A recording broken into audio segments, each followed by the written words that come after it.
करा में समाइल बा दिन रात बा। सपना ना देखनी महल तारी के, हम त चाहत बानी बस तो हर साथ बा।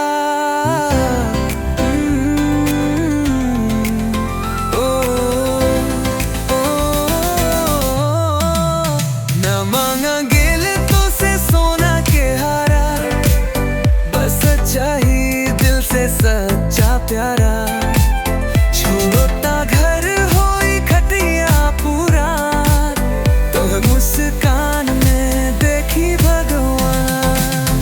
ना मांगा गेल तो से सोना के हारा, बस सच्चा ही दिल से सच्चा प्यारा।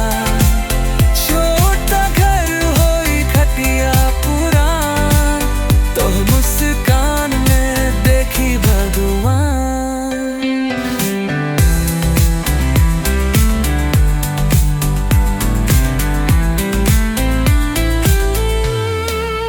चाय के कप में होई साथ के मिठास, हंसी चिकोली में बीती हर एक सांस। जगला भी होई फिर मन जाई, यही में तसली मोहब्बत समाई। ना मांगा गेल तो से सोना के हार, बस चाहिए दिल से सच्चा प्यार।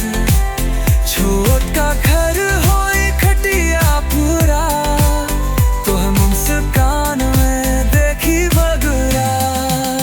ना मांगा गेल तो से सोना के हार, बस चाहिए दिल से सच्चा प्यार।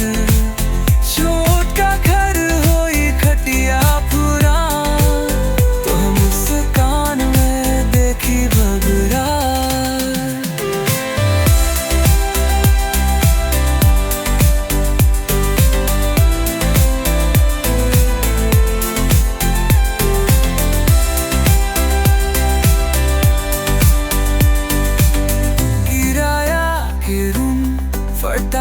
किया हमार सपना बन गिल तोरे संग जिया। बिना दिखावा बिना बनावट, यही प्यार में बस सच्चा चाहत।